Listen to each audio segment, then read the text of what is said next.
Hello students, how are you all? I hope you all are fine. I am Sharandeep Kaur and today we are going to start our first chapter of science, which is chemical reaction and equation. Name of our first chapter is chemical reaction and equation. तो सबसे पहले ये देख लेते हैं कि आज हमने इस चैप्टर में पढ़ना क्या है या पूरे चैप्टर में क्या क्या चीज़ें हैं। ठीक है, क्या क्या चीज़ें बेटा? एक तो है इंट्रोडक्शन। पहले तो हम इंट्रोडक्शन करेंगे कि केमिकल रिएक्शन इक्वेशंस क्या होती हैं, है ना। वैसे तो आप थोड़ा बहुत तो फैमिलियर हो ही, पहली क्लासेस में भी तो हमने रिएक्शंस तो की हैं। ठीक है, फिर हम क्या करेंगे, केमिकल इक्वेशंस के बारे में पढ़ेंगे। ठीक है, क्या क्या करेंगे केमिकल इक्वेशंस में कि केमिकल इक्वेशंस लिखनी कैसे हैं एंड उनको बैलेंस कैसे करना है।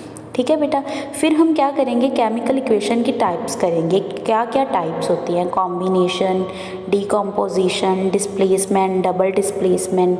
ठीक है, फिर हमने पढ़ना है कोरोजन के बारे में, रेंसिडिटी के बारे में, फिर हम सभी की समरी करेंगे डिटेल में करके, फिर हम इसका सॉल्यूशन करेंगे एक्सरसाइज क्वेश्चंस का।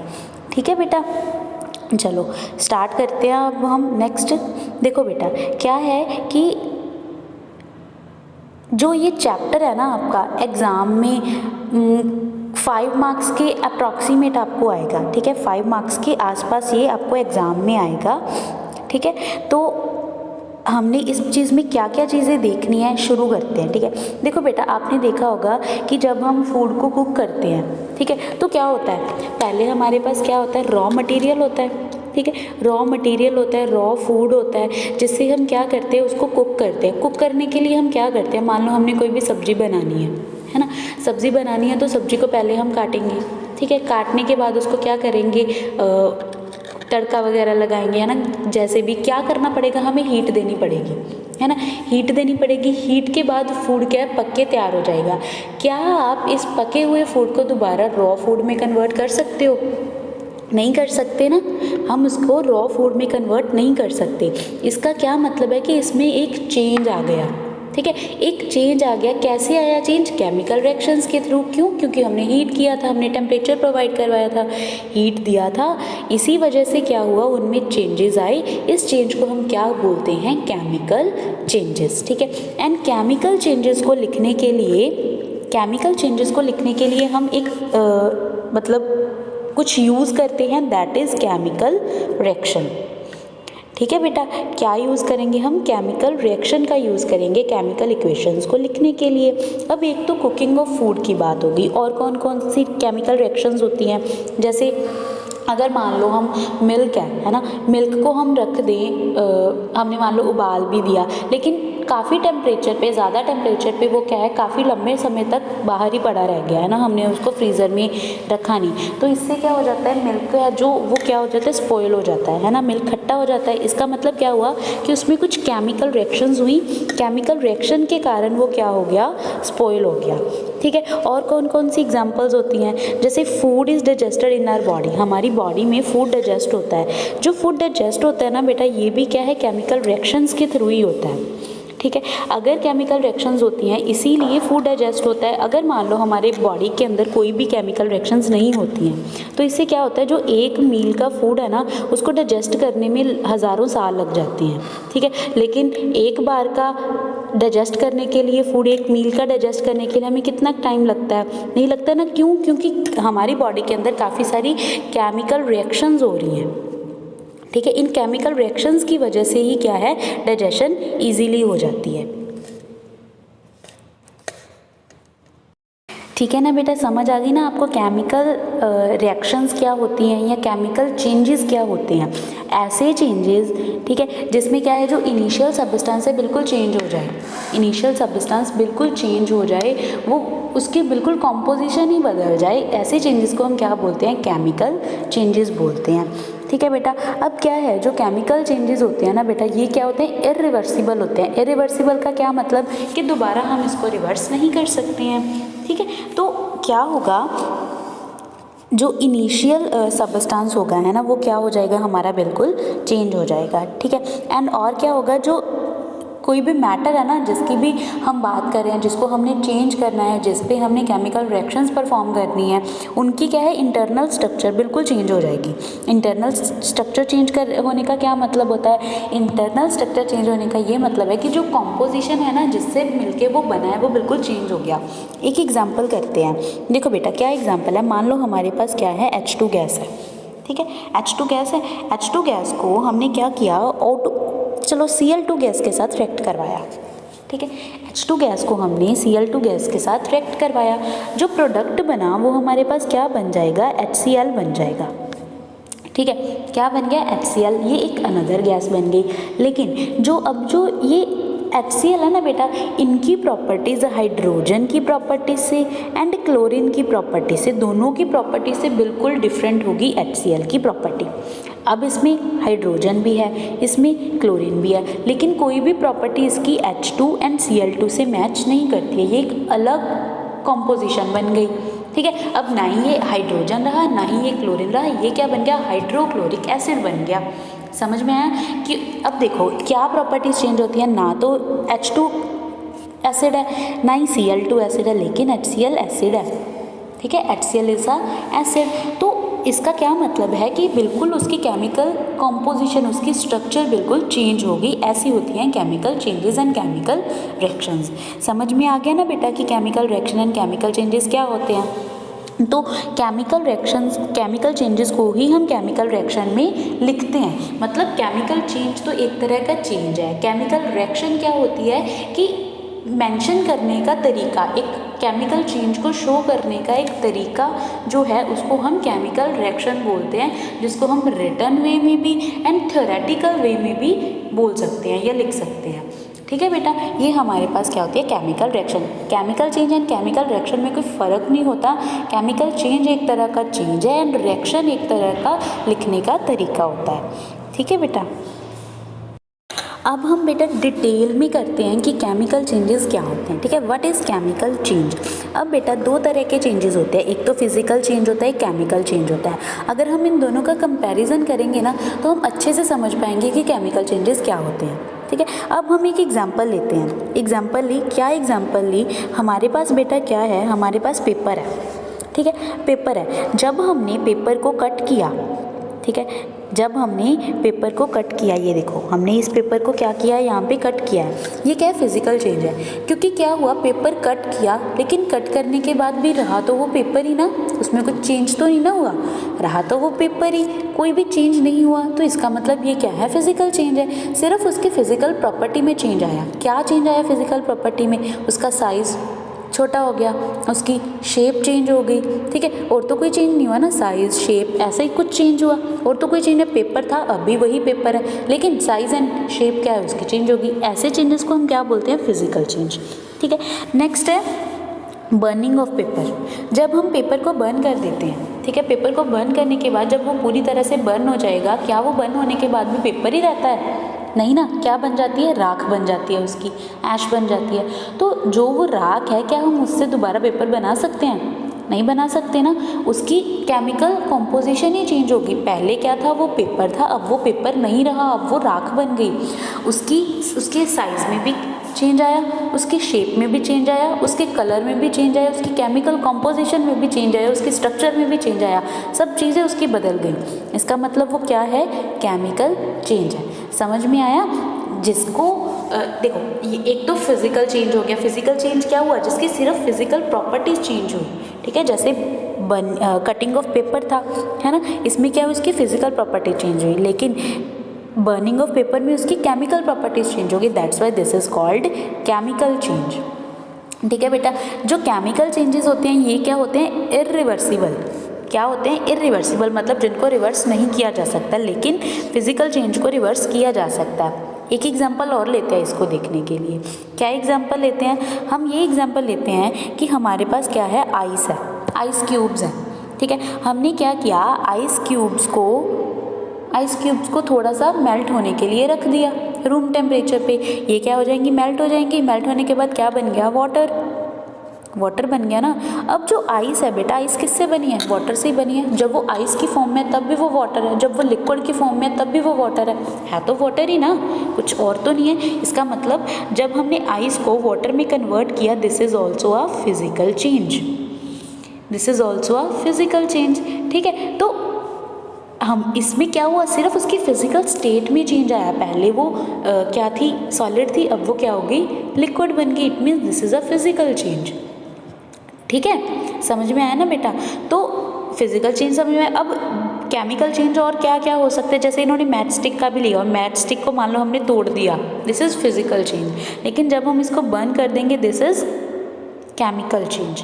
ठीक है, तो अब हम देखते हैं कि फिजिकल चेंजेस में एंड केमिकल चेंजेस में क्या क्या चेंजेस आते हैं। ठीक है, जो फिजिकल चेंज होता है बेटा, इसमें जो मेल्टिंग है, this is a physical change. ठीक है, और क्या, उसकी शेप चेंज हो जाती है, उसका साइज चेंज हो जाता है, उसका वॉल्यूम चेंज हो जाता है, डेंसिटी चेंज हो जाती है एंड उसकी स्ट्रेंथ चेंज हो जाती है। ठीक है, और ज़्यादा चेंजेस नहीं आते हैं। ठीक है, लेकिन जो केमिकल चेंजेस होते हैं, केमिकल चेंजेस में बेटा क्या होता है, केमिकल चेंजेस में उसकी स्टेट ही चेंज होगी बिल्कुल।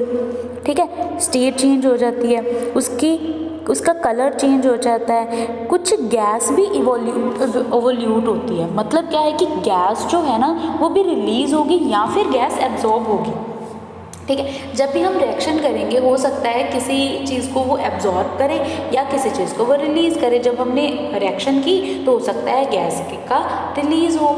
ठीक है, तो ये भी क्या है, केमिकल चेंज है। जैसे मान लो हमारी बॉडी में रेस्पिरेशन प्रोसेस होती है ना। रेस्पिरेशन में क्या होता है, हम क्या करते हैं, ऑक्सीजन को इनहेल करते हैं एंड क्या करते हैं, कार्बन डाइऑक्साइड को एक्सहेल करते हैं। तो जब हमने एक्सहेल किया कार्बन डाइऑक्साइड गैस कैसे आई हमारी बॉडी के अंदर? कार्बन डाइऑक्साइड गैस बनी कैसे?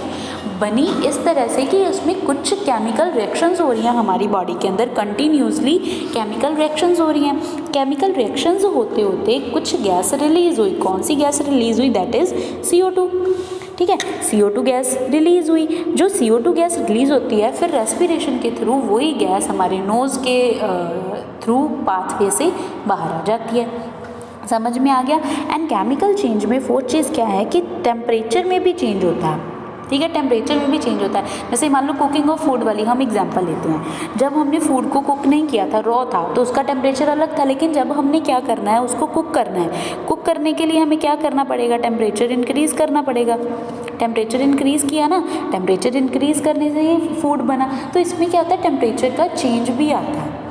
क्लियर है ना बेटा? तो केमिकल चेंजेस में क्या क्या चीज़ें होती हैं, फिजिकल चेंजेस में क्या क्या चीज़ें होती है, आई होप आप सबको अब क्लियर होगी होंगी। ठीक है, एक चीज़ ज़रूर नोट कर लेना कि फिजिकल चेंज में भी रिवर्सिबल, बट केमिकल चेंजेस में भी इरिवर्सिबल, ये इरिवर्सिबल होती हैं। ठीक है बच्चों, नेक्स्ट देखो, नेक्स्ट क्या है, हम एक एक्टिविटी करते हैं जिसके अकॉर्डिंग आपको सारा समझ में आ जाएगा कि क्या होते हैं केमिकल चेंजेस, क्या होती हैं केमिकल रिएक्शंस। ठीक है, अब देखो बेटा, हमारे पास क्या है, मैग्नीशियम है। ये क्या है, मैग्नीशियम रिबन है। ठीक है, मैग्नीशियम का रिबन बना है। हमने क्या किया, मैग्नीशियम के रिबन को ऑक्सीजन के साथ रिएक्ट करवाया। कैसे रिएक्ट करवाया? बर्न करके। ठीक है, मैग्नीशियम को जब हमने बर्न किया, बर्निंग हमेशा in the presence of oxygen होती है। ऑक्सीजन की एब्सेंस में कभी भी बर्निंग होती ही नहीं है। ठीक है, बर्निंग हुई मैग्नीशियम की in the presence of oxygen. ठीक है, मतलब हमने क्या किया, इसको हीट प्रोवाइड करवाई, ऑक्सीजन गैस प्रोवाइड करवाई, तो इसकी क्या हुई, बर्निंग होगी। बर्निंग के बाद क्या बन जाता है, मैग्नीशियम ऑक्साइड बन जाता है। ठीक है, मैग्नीशियम ऑक्साइड बन जाता है। अब ना तो वो मैग्नीशियम रहा ना वो ऑक्सीजन रहा, क्या बन गया, मैग्नीशियम ऑक्साइड। अब मैग्नीशियम ऑक्साइड की जो प्रॉपर्टीज़ हैं वो ऑक्सीजन एंड मैग्नीशियम दोनों के पे डिपेंड नहीं करेंगी, दोनों से अलग होंगी। ठीक है, तो हुआ क्या, केमिकल रिएक्शन क्या हुई है, केमिकल चेंज यहाँ पे क्या हुआ है कि जो मैग्नीशियम है ना वो किस में कन्वर्ट हो गया, मैग्नीशियम ऑक्साइड में। This is a chemical change and this is a chemical reaction. Chemical reaction को कैसे लिखते हैं हम? देखो, पहले हमने लिखा मैग्नीशियम प्लस ऑक्सीजन O2, इससे क्या बन गया, मैग्नीशियम ऑक्साइड MgO। क्लियर है बेटा। एंड यहाँ पे हम क्या लगाएंगे 2 क्यों लगाएंगे, इसको बैलेंस करने के लिए यहाँ भी हमें 2 लगाना पड़ेगा, क्योंकि यहाँ पे तो 2 ऑक्सीजन है, अगर यहाँ पे हम 2 नहीं लगाते तो क्या हो जाता, सिर्फ 1 ऑक्सीजन रह जाता, इसलिए हमने 2 लगा दिया ताकि 2 ऑक्सीजन यहाँ पे हो जाए। अब यहाँ पे 2 मैग्नीशियम हो गए, इसलिए हमें यहाँ पे 2 मैग्नीशियम लगाने पड़े।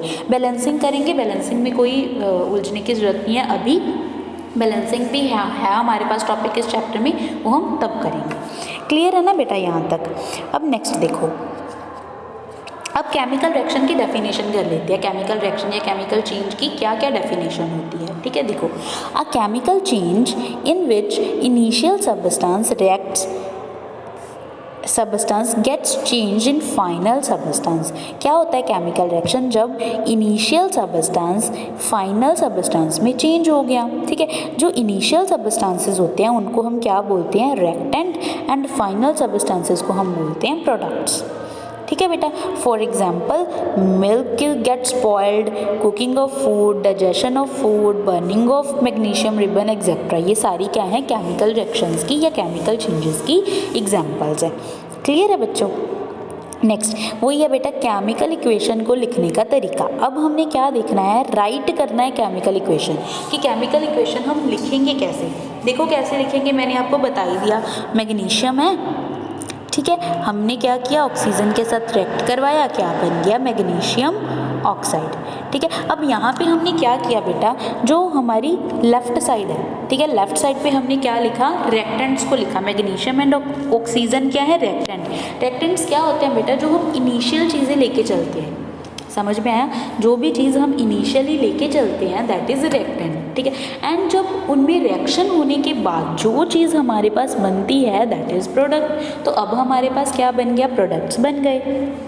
क्लियर है ना बच्चों, अब हमारे पास प्रोडक्ट्स बन गए। अब प्रोडक्ट्स बन गए, ये सारी जो हमने लिखा रिएक्टेंट एंड प्रोडक्ट, इन दोनों को हमने बेटा क्या करना है, एक एरो के साथ क्या करना है, डिफ्रेंशिएट करना है। मतलब दोनों को अलग अलग करने के लिए बीच में हम क्या लगा देंगे, एक एरो लगा देंगे, ठीक है। ये क्या होगी, केमिकल रिएक्शन हो गई, ठीक है। ये सारा पहले क्या आएगा, रिएक्टेंट्स, फिर arrow and then products. Arrow का साइन उस तरफ बनेगा जिस तरफ प्रोडक्ट्स बन रहे हैं, ठीक है। ये क्या है हमारे पास, केमिकल रिएक्शन, या फिर हम इसी को ही केमिकल इक्वेशन भी बोल सकते हैं। क्लियर है बच्चों। अब क्या है, देखो क्या क्या चीज़ें हमने लिखी, डिटेल में पढ़ लेते हैं। क्या है, मैग्नीशियम बर्न किया in the presence of oxygen into air in the presence of oxygen which is converted into magnesium oxide, ठीक है। अब इसको, इस एक्टिविटी को, एक तो बेटा हमने ये सारा लिखा, इस एक्टिविटी को शॉर्ट फॉर्म में लिखने के लिए हम क्या करेंगे, एक रिप्रेजेंटेशन कर लेंगे। क्या रिप्रेजेंटेशन है, मैग्नीशियम है, ऑक्सीजन है, मैग्नीशियम ऑक्साइड है, इधर वाली साइड लेफ्ट साइड हमने रिएक्टेंट लिखे, इधर साइड हमने प्रोडक्ट लिखे राइट साइड, ठीक है। फिर हमने एक एरो लगा दिया। ये एरो क्या शो करता है, डायरेक्शन ऑफ द रिएक्शन, कि रिएक्शन किस तरफ हो रही है, ठीक है। फिर क्या है, प्लस साइन। अब प्लस साइन क्या शो करता है, प्लस साइन हम रिएक्टेंट वाली साइड भी लगाएंगे। अगर प्रोडक्ट मान लो एक से ज़्यादा बन रहे हैं तब भी हम क्या करेंगे, यहाँ पे प्लस लगा के दूसरा प्रोडक्ट लिख देंगे, ठीक है। अब प्लस ये डिनोट कर रहा है कि कितने रिएक्टेंट हैं, कितने प्रोडक्ट हैं ना, इन दोनों को ऐड कर रहे हैं हम, इन दोनों को रिएक्ट करवा रहे हैं, तभी जाके प्रोडक्ट बन रहे हैं। क्लियर है ना। We can create more concise chemical equation if we use symbols of the substances. कई बारी हम सबस्टेंसेस को यूज़ करके भी क्या है, केमिकल रिएक्शन बना देते हैं, ठीक है। जैसे मान लो बेटा कई बारी हम ये भी शो कर देते हैं, अगर हमने फिजिकल स्टेट को शो करना है, मान लो हमें पता है कि जो ऑक्सीजन है दिस इज़ गैस, तो हम क्या करेंगे, ऑक्सीजन के साथ क्या लगा देंगे, जी लगा देंगे। मैग्नीशियम है, मैग्नीशियम के साथ ये सॉलिड होता है, तो हम मैग्नीशियम डाल के साथ में क्या लगा देंगे, एस लिख देंगे।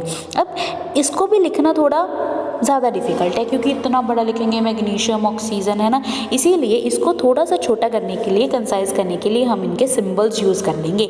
मैग्नीशियम के लिए Mg, ऑक्सीजन के लिए O2, मैग्नीशियम ऑक्साइड के लिए MgO।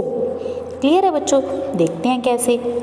ये देखो, मैग्नीशियम के लिए Mg, ऑक्सीजन के लिए O2, मैग्नीशियम ऑक्साइड के लिए MgO।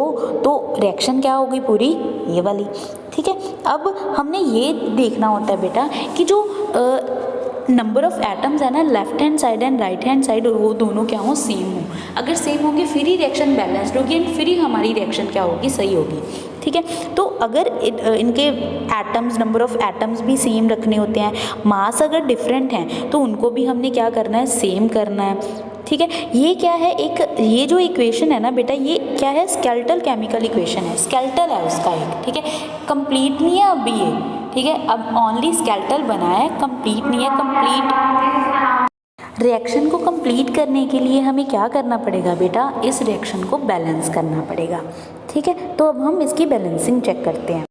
तो बेटा बैलेंसिंग कैसे करनी है केमिकल इक्वेशन की, मैंने आपको वैसे मैग्नीशियम वाली तो बता दी थी, है ना, मैग्नीशियम वाली बैलेंसिंग तो हमने कर ली थी, तो ये हम बाद में देखते हैं। ठीक है, एक बारी तो आपने कर ली, एक बार आप खुद ट्राई करना कैसे होती है। इसके पहले मैं आपको थोड़ा सा बैलेंसिंग के बारे में बता दूं कि बैलेंसिंग है क्या। इसके लिए हम क्या करेंगे, एक और एग्जांपल लेंगे जिससे आप बैलेंसिंग के बारे में समझोगे कि एक्चुअल में बैलेंसिंग होती क्या है। पहले तो बेटा ये फिगर देखो, इस फिगर में क्या है कि जो रिएक्टेंट का एंड प्रोडक्ट का मास है वो सेम है, इसीलिए दोनों जो तरफ की साइडें हैं वो बिल्कुल सेम लेवल पे आ रही हैं। ठीक है, एंड हमें केमिकल इक्वेशन में भी यही फिनोमिना अपनाना होता है। ठीक है, हमने 9th क्लास में बेटा किया था लॉ ऑफ कंजर्वेशन ऑफ मास, है ना। लॉ ऑफ कंजर्वेशन ऑफ मास क्या था कि रिएक्टेंट का एंड प्रोडक्ट का जो मास होता है दैट इज सेम। ठीक है, उसको सेम होना है, तो मास यहाँ पे भी हमने law of chemical combination and law of conservation of mass इन दोनों को ध्यान में रखना है। समझ में आया। तो इसके लिए हम क्या करेंगे, जो रिएक्टेंट का मास एंड प्रोडक्ट का मास है वो हमें क्या करना है, इक्वल करना है। इसके लिए देखो हम रिएक्शन लेते हैं, क्या है, जिंक प्लस सल्फ्यूरिक एसिड, क्या बनेगा इससे, जिंक सल्फेट एंड हाइड्रोजन बनेगा। ठीक है, इसको हम सिंबल के अकॉर्डिंग लिख लेते हैं, जिंक के लिए Zn, सल्फ्यूरिक एसिड के लिए H2SO4, जिंक सल्फेट के लिए ZnSO4, हाइड्रोजन के लिए H2। अब हम ये देखते हैं इनमें क्या क्या चीज़ें हैं ना, मतलब रिएक्टेंट लिखो, प्रोडक्ट लिखो। पहले तो ये लिखो कि रिएक्टेंट में कौन कौन सी चीज़ें हैं, प्रोडक्ट में कौन कौन सी चीज़ें हैं। वैसे तो दोनों तरफ सेम ही चीज़ें होंगी, जैसे मान लो जिंक इधर भी है, इधर भी है, हाइड्रोजन इधर भी है, हाइड्रोजन इधर भी है, सल्फर यहाँ पे भी है, यहाँ पे भी है, ऑक्सीजन यहाँ पे भी है, यहाँ पे भी है। और तो कोई चीज़ ऐसी है ही नहीं जो रिएक्टेंट में है प्रोडक्ट में नहीं है, या प्रोडक्ट में है रिएक्टेंट में नहीं है, ऐसा कभी होगा भी नहीं। ठीक है, हमेशा उन्हीं जो चीज़ें रिएक्टेंट में हैं उनसे ही प्रोडक्ट बनेगा, कोई अपने आप नहीं आ जाएंगी चीज़ें। अब देखो बेटा हमारे पास क्या है, जिंक, है ना। हम ये देख लेते हैं, पहले हम क्या लिख लेंगे, एक टेबल बना लेंगे। टेबल में हमने क्या करना है, एक तरफ पहले तो एलिमेंट्स ले लिए, कौन कौन से एलिमेंट्स हैं, फिर हमने एक तरफ तो लिखना है कि नंबर ऑफ रिएक्टेंट्स, जो यहाँ पे एलिमेंट है वो रिएक्टेंट वाली साइड कितना है। फिर हम नंबर ऑफ प्रोडक्ट लिखेंगे कि राइट हैंड साइड प्रोडक्ट वाली साइड वही एलिमेंट एटम्स कितने बार आ रहे हैं। ठीक है, जैसे जिंक लिखा, जिंक ले लिया, हाइड्रोजन, सल्फर, ऑक्सीजन, यही चारों हैं और तो कोई भी नहीं है ना। ठीक है, अब देखो जो जिंक है, जिंक या इधर कितने हैं, 1, इस साइड कितने हैं, 1 है, ये तो बैलेंस्ड है। चलो फिर हाइड्रोजन देखते हैं, हाइड्रोजन रिएक्टेंट वाली साइड 2 है, प्रोडक्ट वाली साइड भी 2 है, ये भी बैलेंस है। अब सल्फर देखो, सल्फर यहाँ पे भी 1 है, यहाँ पे भी 1 है, बैलेंस्ड है। अब ऑक्सीजन यहाँ पे 4 है, यहाँ पे भी 4 है, तो ये तो ऑलरेडी बैलेंस्ड है। ठीक है, बैलेंसिंग का मतलब समझ में आया ना बेटा, कि रिएक्टेंट वाली साइड एंड प्रोडक्ट वाली साइड नंबर ऑफ एटम्स क्या होनी चाहिए, सेम होनी चाहिए। अगर नहीं सेम है तो हम सेम उनको करेंगे। क्लियर है ना। चलो अब एक और एग्जांपल लेते हैं जिसमें हमें बैलेंसिंग खुद करनी पड़ेगी, जिसमें बैलेंस नहीं होगी। ठीक है, अब देखो हमने एक इक्वेशन ली जो बैलेंस नहीं है, जिसको हमने खुद बैलेंस करना है। तो क्या कर देंगे हम इसमें, हमारे पास क्या है, iron plus H2O, Fe3O4 and H2। अब यहाँ पे है क्या क्या चीज़ें, एक तो आयरन है, एक हाइड्रोजन है, एक ऑक्सीजन है। आप नोटबुक लो, नोटबुक पे साथ साथ बनाओ, साथ साथ बैलेंसिंग करो। ठीक है, आयरन है, H2O है, Fe3O4 है, H2 है। इसमें क्या क्या चीज़ें हैं, आयरन, हाइड्रोजन एंड ऑक्सीजन, यही चीज़ें हैं ना। अब देखो रिएक्टेंट वाली साइड आयरन कितने हैं, रिएक्टेंट वाली साइड आयरन है 1, लेकिन प्रोडक्ट वाली साइड आयरन कितने हैं, 3। ठीक है, अब हाइड्रोजन देखो, हाइड्रोजन रिएक्टेंट वाली साइड कितने हैं, 2, प्रोडक्ट वाली साइड कितने हैं, 2, ये तो बैलेंस है। ऑक्सीजन रिएक्टेंट वाली साइड कितने हैं, 1 एंड प्रोडक्ट वाली साइड कितने हैं, 4। तो यहाँ पे हमारा आयरन एंड ऑक्सीजन में फ़र्क आ रहा है। तो इससे क्या होगा, मास चेंज होगा रिएक्टेंट का एंड प्रोडक्ट का, जो हमने होने नहीं देना। ठीक है, अब हमने सेकेंड स्टेप में क्या करना है, सेकेंड स्टेप में करना है start balancing with element having highest number of atoms. जिनमें ज़्यादा नंबर ऑफ एटम्स है ना, उसको सबसे पहले बैलेंस कर लेना है, कम वाले को तो उसके हिसाब से हम बाद में कर देंगे। ठीक है, इसका मतलब अब हमारे पास ज़्यादा नंबर वाले एटम्स कौन से हैं, ऑक्सीजन है ना, ऑक्सीजन यहाँ पे कितने हैं, 4 हैं, तो हम इसको बैलेंस करेंगे। यहाँ पे तो 4 है ना, यहाँ पे एक ही है, तो हम क्या करेंगे, H2O के आगे 4 से मल्टीप्लाई कर देंगे। कभी भी बेटा आपने ऐसे नहीं करना कि यहाँ पे ऑक्सीजन के पैड में 4 लगा दो, नहीं, हमने क्या करना है, 4 से मल्टीप्लाई करना है। अगर हम 4 से मल्टीप्लाई करेंगे ना H2O को, तो इसका मतलब ये होगा कि हमने पूरे H2O को मल्टीप्लाई किया। ये हाइड्रोजन के साथ भी है, ये ऑक्सीजन के साथ भी है।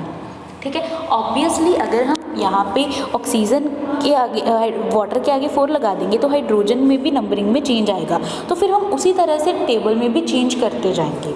ठीक है, ध्यान से देखो, सेकंड स्टेप में हमने क्या करना है, पहले हमने ओनली ऑक्सीजन का उठा लिया, ऑक्सीजन में क्या किया, पहले रिएक्टेंट कितने थे 1, प्रोडक्ट कितने थे 4, हमने क्या किया, रिएक्टेंट को 1 से मल्टीप्लाई कर दिया ताकि दोनों साइड क्या हो जाए, रिएक्टेंट को 4 से मल्टीप्लाई कर दिया ताकि दोनों साइड 4 हो जाए, हो गया।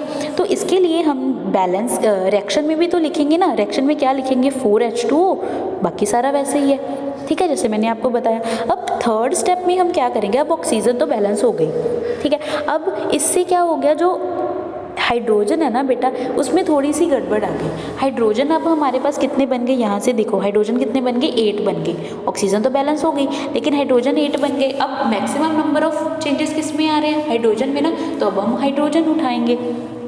हाइड्रोजन देखो, हाइड्रोजन 8 है रिएक्टेंट वाली साइड, प्रोडक्ट वाली साइड कितने 2, तो अगर हम क्या करें, प्रोडक्ट वाली साइड जहाँ पे 2 है, 2 को अगर हम 4 से मल्टीप्लाई कर दे तो 8 बन जाएगा ना, 2 को 4 से मल्टीप्लाई करने से 8 बन जाएगा। तो हम यहाँ पे क्या कर देंगे, पूरे H2 को 4 से मल्टीप्लाई कर देंगे।